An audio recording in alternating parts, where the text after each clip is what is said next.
Okay, welcome back. कैसे हो आप? बोलिए, मजा आया आपको पढ़ के पिछला दिन? हाँ जी, फ्रेश हो एकदम अभी पढ़ने के लिए? नहीं हो तो 3 बार डीप ब्रीदिंग करना पड़ेगा, ऐसे 3 बार। चलिए करिए।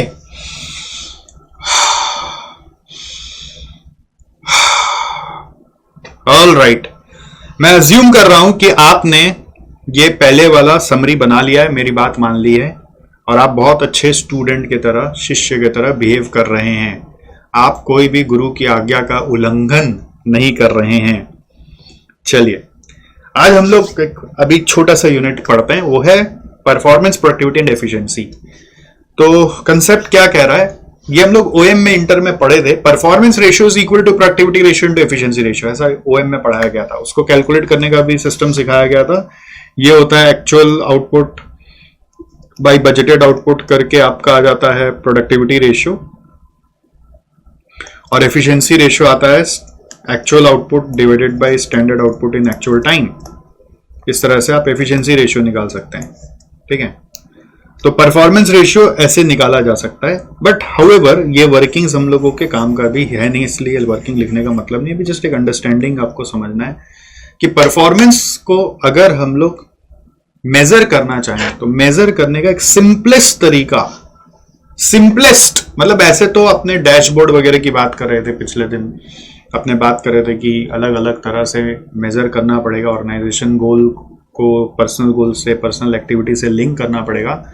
तो we are talking about lot of details, है ना। मैंने आपको कुछ केपीआईज इंडियन रेल्स के दिखाया भी था, बट वो उससे काम नहीं बनेगा, है ना। वो बहुत डिटेल्ड एक्टिविटी है, अभी उसको अंदर में जाके समझने में हम लोग को समय लगेगा। तो एक बेसिक इजीएस्ट परफॉर्मेंस मेजर अगर आपको कोई बोले तो वो यही है, प्रोडक्टिविटी, ठीक है। सबसे easiest performance measure is productivity, and productivity is very simple, output by input. Output by input, ये देखो मार्क किया, आउटपुट बाय इनपुट। इससे सिंपल प्रोडक्टिविटी का कुछ हो ही नहीं सकता है, आउटपुट बाय इनपुट। अब आप इनडायरेक्टली इसको इनपुट आउटपुट रेशियो भी बोल सकते हैं, कोई को भी प्रोडक्टिविटी मेजर करना आ जाएगा। इससे सिंपल तो कुछ नहीं होगा। प्रोडक्टिविटी को जब आउटपुट बाय इनपुट मेजर करते हैं तो ऐसा कोई रूल नहीं कि आउटपुट का अगर यूनिट्स केजी है तो इनपुट का यूनिट्स भी केजी होना चाहिए। आप जैसे स्टूडेंट लेवल पे सोच लो कि आपका 100 घंटा पढ़ के 80 नंबर आया, तो 80 नंबर बाई 100 घंटा, output is 80 number, input is 100 घंटा, तो 80 बाई 100 क्या हुआ आपका प्रोडक्टिविटी? 0.8। वहीं आपका एक बंधु है जो 200 घंटा पढ़ के 80 नंबर लाया, तो 80 बाई 200 उसका प्रोडक्टिविटी है विच इज 0.4। तो किसका प्रोडक्टिविटी ज्यादा है? जो कम इनपुट यूज करके ज्यादा आउटपुट ले आया।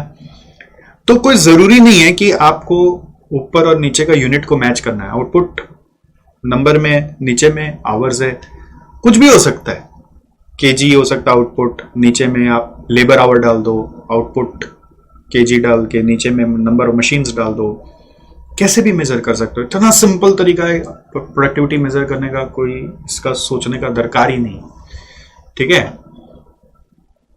क्लियर हो रहा है आपको? अब जब अपने प्रोडक्टिविटी में और थोड़ा डीप में जाते हैं तो प्रोडक्टिविटी 2 प्रकार का होता है। एक होता है टोटल प्रोडक्टिविटी, दूसरा होता है पार्शियल प्रोडक्टिविटी। इसको टोटल फैक्टर प्रोडक्टिविटी भी बोलते हैं, पार्शियल फैक्टर प्रोडक्टिविटी भी बोलते हैं। फैक्टर मतलब होता है रिसोर्स ऑफ प्रोडक्शन। अब जैसे मान लीजिए मेरे पास अलग अलग तरह का मटेरियल लगेगा, अलग अलग तरह का लेबर लगेगा, अलग अलग तरह का मशीन्स लगेगा, सब अलग अलग तरह का लग के तब जाके एक आउटपुट बन के आएगा।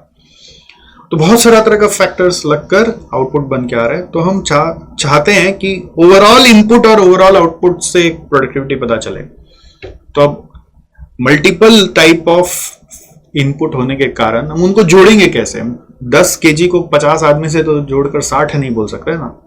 तो हम ऐड कैसे करेंगे? तो हम उनका कॉस्ट पे चले जाएंगे। We will go to the cost level of such inputs and we will take the cost of all output. तो आउटपुट कॉस्ट लेवल पे और इनपुट का भी कॉस्ट लेवल पे लेकर रेशियो बनाया जा सकता है। वैल्यू लेवल पे हमारा जरूर प्रोडक्टिविटी उस समय आ सकता है। और दूसरा उपाय है कि मैं हर एक इनपुट के रिस्पेक्ट में अलग अलग प्रोडक्टिविटी निकालूं, तो उस समय इनपुट आउटपुट मैच होने का जरूरत नहीं है। आउटपुट केजीज में हो, रुपीज में हो, या फिर इनपुट केजीज में हो, आवर्स में हो, इंप्लॉइज में हो, नंबर ऑफ मशीन्स में हो, कैसा भी हो कोई फर्क नहीं पड़ता। ठीक है, अल्टीमेटली प्रोडक्टिविटी का यूज क्या है, ये आप किसी का आज निकाल लिया तो अगला महीना का निकाल के देखो, उसके अगला महीना का निकाल के देखो और देखो उसका इंप्रूवमेंट कैसा आ रहा है। That's the use, only use is this, कि उसका इंप्रूवमेंट कैसा आ रहा है। या फिर एक जना का निकाला है तो दूसरे जना से कंपेयर करके देखो कि वो कैसा कर रहा है, जैसे आपका दोस्त का मार्क्स का कहानी मैंने आपको बताया। ऑलराइट, तो इससे सिंपल परफॉर्मेंस चेक का कोई उपाय है नहीं है। बट क्या है, ये अगर सिस्टम चलता रहेगा ना तो परफॉर्मेंस अच्छा हो जाएगा, बट कंपनी का घाटा हो सकता है अगर ये सिस्टम चला प्रोडक्टिविटी से खाली परफॉर्मेंस चेक करोगे तो। क्यों? क्योंकि आदमी जब आउटपुट बनाने लगेगा सिर्फ, और आप उसको पता चल गया कि आप आउटपुट देख रहे हो उसका परफॉर्मेंस में, तो भर भर के आउटपुट बनाएगा, वो क्वालिटी पे काम ही नहीं करेगा।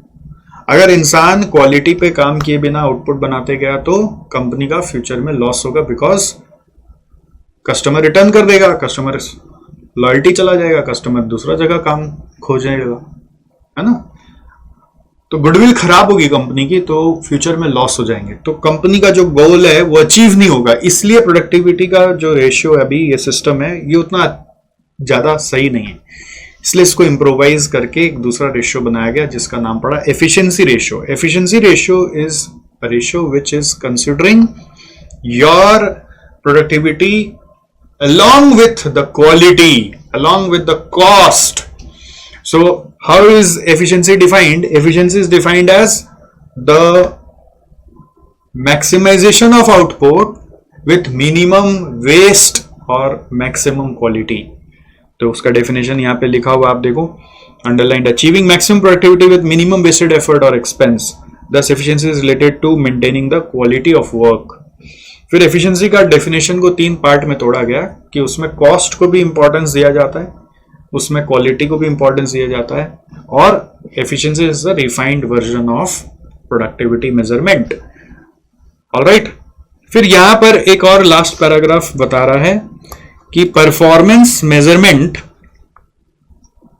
जब होता था तो उस समय सिर्फ परफॉर्मेंस खाली चेक करते थे, जिसको हम अप्रेजल भी बुलाते हैं। तो उस समय हमारा प्रोडक्टिविटी ज्यादा इंपॉर्टेंट मेजर होता था, बट परफॉर्मेंस मैनेजमेंट में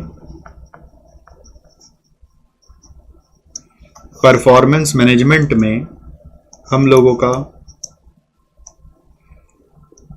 लिंक खोजा गया कि प्रोडक्टिविटी से खाली काम नहीं होगा, हम लोगों को एफिशिएंसी भी देखना पड़ेगा। समझ में? बस मैनेजमेंट जब आया तो सोचे कि प्रोडक्टिविटी खाली सोचने से नहीं होगा, एफिशिएंसी पे जाना पड़ेगा। तो concepts of productivity and efficiency add की लिंकेजेस टू परफॉर्मेंस मैनेजमेंट। हो गया इतना सुंदर। अब इसको लेके आपको समरी बनाना है। कितना समरी बनाना है? अब वो खटना पड़ेगा भाई साहब। अभी क्या है, पहले समरी बनाने के लिए पेज चाहिए, तो ये समरी संग संग बना लोगे तो बहुत हल्का हो जाएगा आपका काम। आप एक बाद में सोचोगे अभी तो ऐसे ही खाली चला लेते हैं, बाद में बना लेंगे, तो बाद में एक प्रोजेक्ट बन जाएगा और वो बनेगा ही नहीं आपसे। आ लेंगे कुछ दे दो भैया समरी, समरी की भिक्षा मांगते रहोगे, भैया कोई समरी है, समरी है, समरी है, दे रे बाबा, समरी दे रे बाबा, ऐसा हो जाएगा हालत। अभी खुद से बना लोगे, अभी समय भी है, जितना भी समय भी बहुत समय है, बाद में नहीं होगा। तो आपको क्या करना है, बेसिकली प्रोडक्टिविटी एंड एफिशिएंसी क्या है, वो परफॉर्मेंस मेजर्स है, मेजर है, ठीक है। जबकि प्रोडक्टिविटी पुराना जमाने का, एफिशिएंसी नया जमाने का है। फिर प्रोडक्टिविटी का जो मैंने फॉर्मूलाज दिया वो लिख लीजिए, है ना, कि आउटपुट बाय इनपुट है। फिर टाइप्स ऑफ प्रोडक्टिविटी लिख लीजिए, टाइप्स ऑफ प्रोडक्टिविटी पॉइंट बना बना के लिखेंगे ना तो और फायदा होता है। टाइप्स ऑफ प्रोडक्टिविटी लिख लेंगे आप।